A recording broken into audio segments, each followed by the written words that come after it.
This is your weekly IUP TV News Bulletin, broadcast from Davis Hall. I'm Sequoia Van Camp. And I'm Jackie Gillis. Today we will bring you stories that are relevant to IUP and the Indiana community. In a news conference, Governor Tom Wolf has endorsed a proposal to close the so-called gun show loophole in background check laws. However, the measure is still considered unlikely to pass through the Republican-controlled legislature, which has long been opposed to most gun control measures. Last month, though, the state Senate unanimously passed legislation requiring people with a domestic violence ruling against them to forfeit their firearms more quickly. For the second time in 6 months, Tennessee experienced a mass shooting. The Nashville police arrested Travis Ranking, the suspect from the Waffle House shooting last Monday. That left 4 people dead. There was a tip that led the police to a wooded area by Travis's apartment. This was where Travis was taken into custody just under 48 hours after the shooting. The police had 160 law enforcement officers looking for him. Before he was found, the Tennessee Bureau of Investigation had added Travis to the top 10 wanted list. Schools were going to have a lockout since Travis was still not found and was considered armed and dangerous. Catherine Middleton, the Duchess of Cambridge, gave birth to a baby boy on Monday. Following tradition, news of the birth will be displayed on an easel in front of Buckingham Palace. In the line of succession to the throne, the baby is behind his grandfather, Prince Charles, his father, William, his brother, Prince George, and his sister, Princess Charlotte. His birth knocks Prince Harry down a notch in the line of succession. The Communications, Media, and Instructional Technology PhD program gave my life direction. This program was perfect for me with a combination of research and media production. Hands-on courses gave me skills that I now pass on to my students. I use all 3 areas of the program, production, theory, and research, every day in my job as a college professor. Learn how the CMIT PhD program can change your life. Visit iup.edu/CMIT.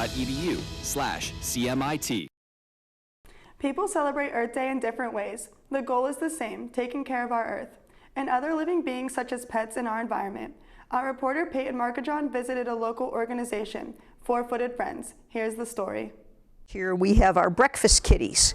These are 7-week-old kittens that we just got in a week ago, so they've been with us for a week. We are calling them the breakfast kitties because we named them English Muffin, Pita, Biscuit, and Bagel. And they're going to be ready for adoption in just a couple weeks. Caring for animals may be something that you are accustomed to. On Earth Day, we want to see how local organizations take care of their animals. A lot of our animals come in as strays, so that means dogs, cats, kittens just show up in a neighborhood, somebody finds them and brings them to us.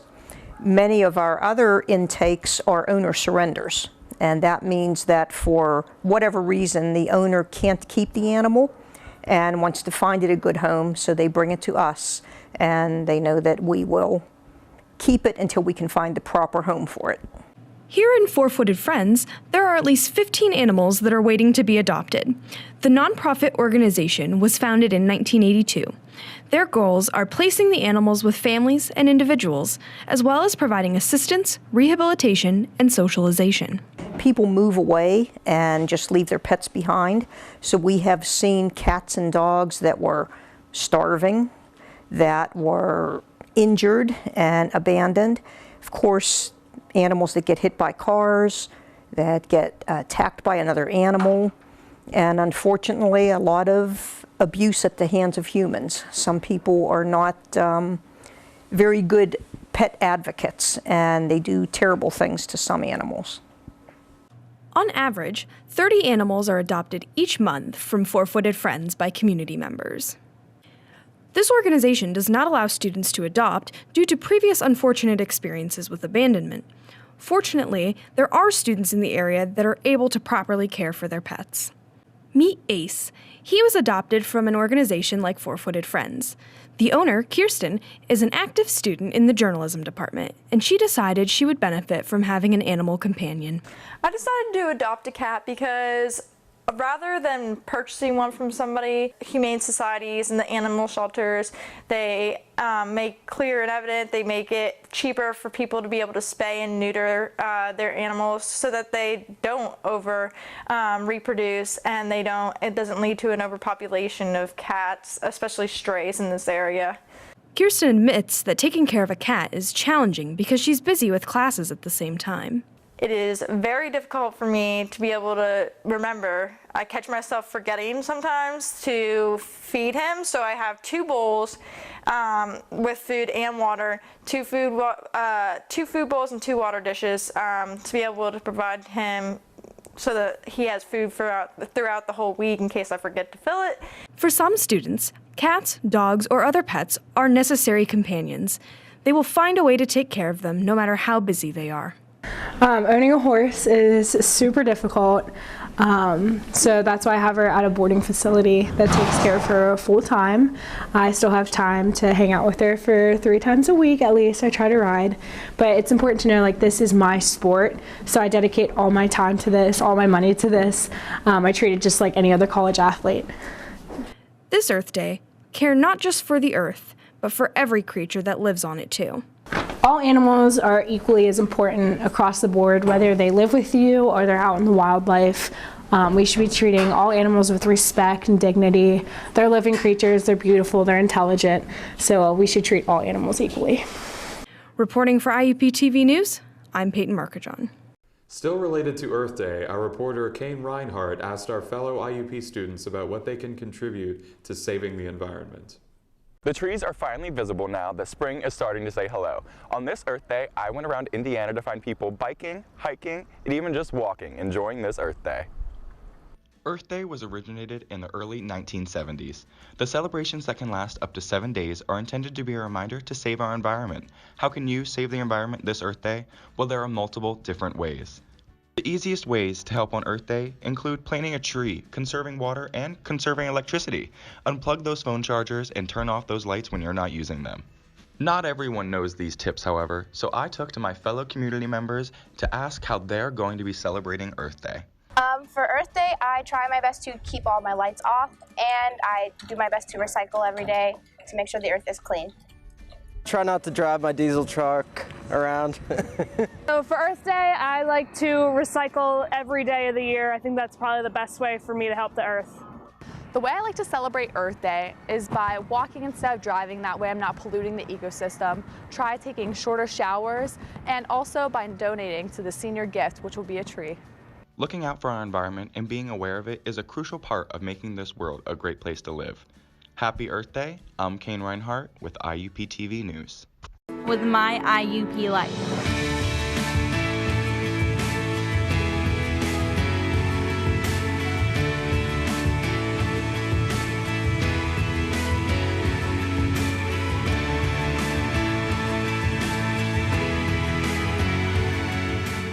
See it for yourself.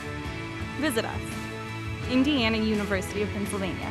Find your success. Once again, theater students showed a great performance last week with a new play called 12th Night. Our reporter Taylor Schaefer visited the students when they were getting ready to perform. As the spring semester convened, students in the theater department are excited to show their last play this season, 12th Night and What You Will. 12th Night was written by Shakespeare and first produced in the year 1602. It tells a complicated love story of a woman who chooses to dress as a boy for her safety as well as to find a job. Compared to the original story, audience will see more comedy in it as well as enjoying the song, dance, romance, comic pranks, clowns, pirates, and more.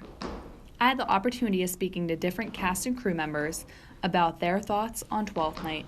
A lot of tomfoolery and a lot of lessons about what it truly means to love someone, whether it be the bounds of gender, whether it be the bounds of class and social status. All of these things are found in this production. I hope people can see that Shakespeare is actually funny and can be a good time and not just a drab and tragic. I want people to take away the fact that women can be strong, both on stage and in real life, and also that Shakespeare is actually incredibly entertaining. It can be very comical and funny and not just somewhat boring like some people may think, because it can be very long, but with the right actors in the right direction, that a Shakespeare can be put together very clearly and have incredible like lines in between that everyone can enjoy and understand. definitely that Shakespeare is a lot funnier and easier to understand than it might seem. I mean, once you get past the iambic pentameter and everything, you finally understand really what's going on. Plus, I mean, it's done a lot for new age shows. I want people to take away that Shakespeare isn't just what you learn in your literature classes, what you read on the paper. It's alive, it's full of love, it's full of drama, it's full of fighting, it's full of intrigue. It's honestly, it's one of the greatest joys in both theater and literature, and finding that happy medium where you can actually experience the full range of his writing and his creation of worlds. It's beautiful, and I want them to take away as much love for Shakespeare as I have for him. Although the performance adds a sense of comedic relief, there are challenges involved with being a full-time student and also performing. It was a lot of mental preparation. I had to learn how to be myself, but be myself in a Shakespearean way, which was very different than a lot of contemporary acting pieces that I've been a part of. And it's a very interesting humor because with the difficulty of the language, you have to be able to tell with your body. Management is hard, especially as a freshman, being thrown into a big production like this. But it's really, you just have to make sure that once you're in school mode, you're in school mode, and once you are in the theater, you're in that mode as well. I think the hardest thing for me to overcome was definitely my posture, because before I was very relaxed and not as proper that I needed to be, but now with Shakespeare you have to really hold yourself up. So I think that was the thing that I struggled with most, and probably understanding the language as well. The hardest step was probably learning how to talk the language and speak it in a way that people can understand. What is special to the theater department about Twelfth Night is it is the last play being directed by the Dean of Fine Arts, Dr. Michael Hood, who is retiring this semester. Samantha Nichols shares her thoughts on his retirement.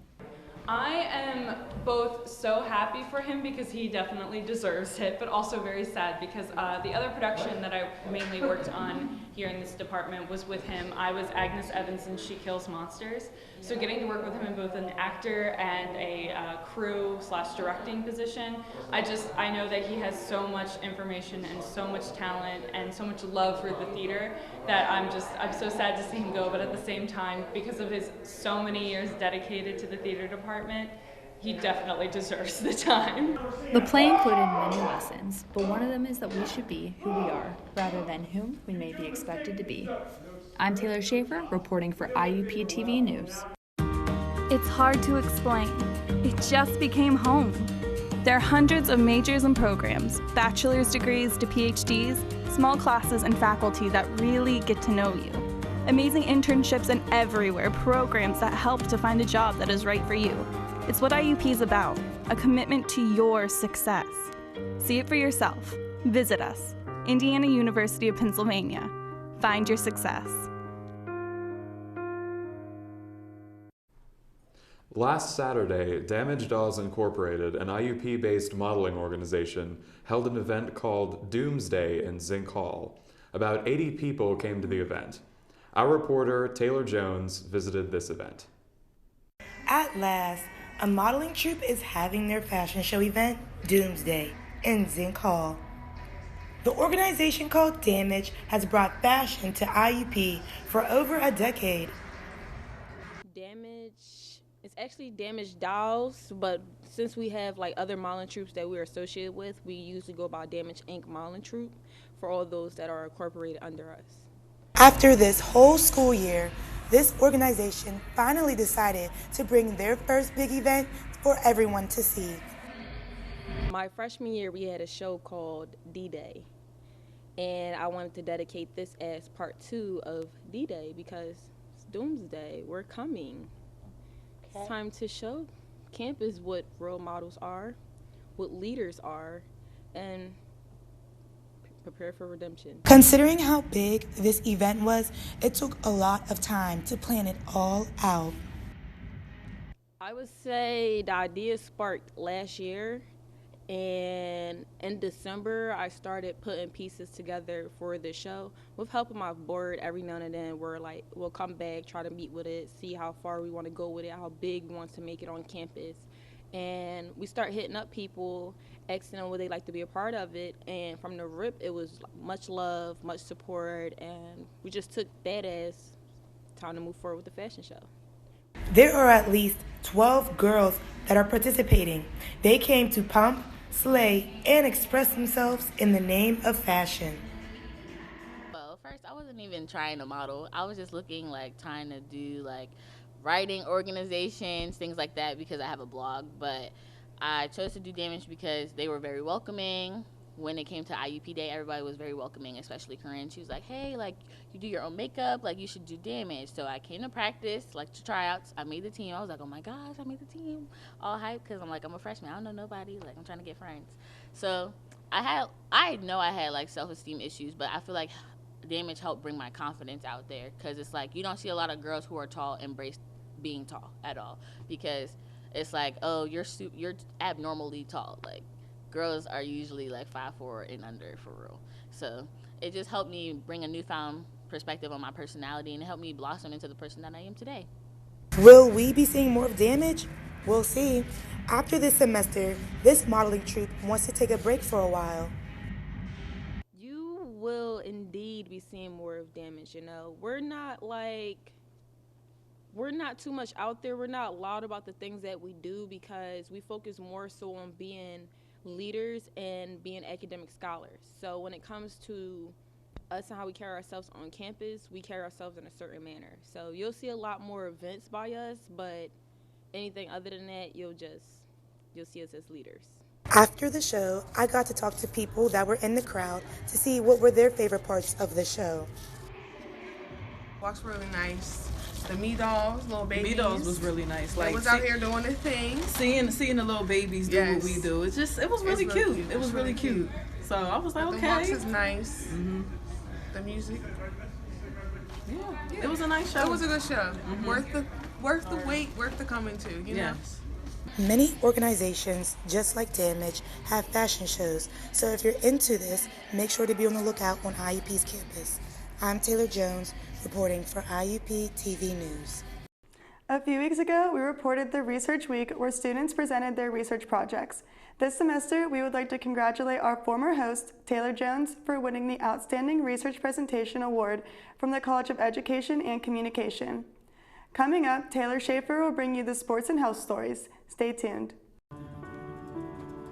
All your professors, all of them, they know that all it takes is one dreamer with passion, one person, and they hope in each of you that you might be that one who makes a longer-lasting light bulb, who writes music for the ages, who reaches into the mind and discovers a new star and who can change the world of a fifth grader.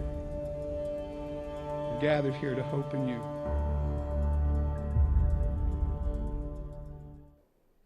A new diet has started to become popular. This one is being called the new gluten-free. Low FODMAP eating is the newest craze that is especially successful for those suffering from IBS. The acronym Low FODMAP eating stands for a type of carb that is found in a variety of foods that can cause indigestion.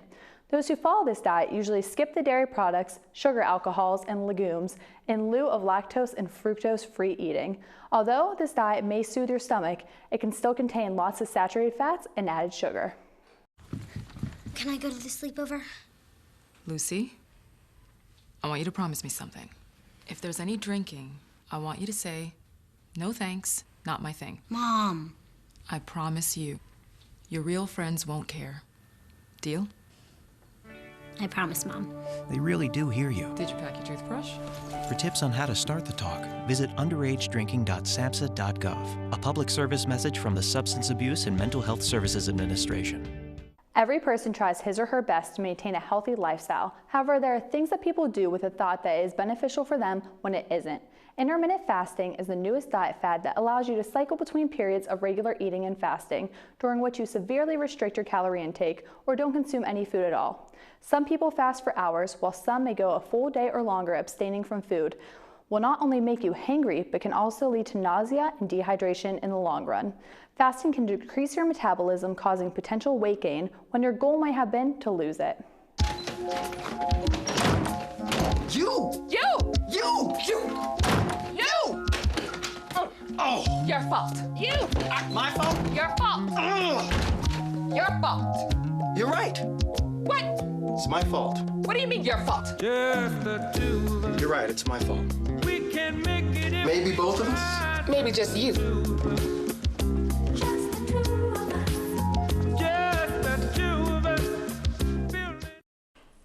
Two important events at IUP will take place tomorrow, April 27th. 20 senior geoscience students will present their research during the Geoscience Day Symposium. In another event, the Sociology Department is holding its poverty simulation. If you're interested to participate, you can register to Dr. Melissa Swager at swager@iup.edu. There are a few exciting events coming up this weekend. On April 28th, IUP is hosting the 18th Annual Jazz Festival at Fisher Auditorium, featuring an IUP Jazz Band and IUP Jazz Ensemble. The ticket cost is $6 for IUP students with an iCard and $8 for regular admission. On April 29th, Static will hold the 30th Annual End-of-the-Year Cookout.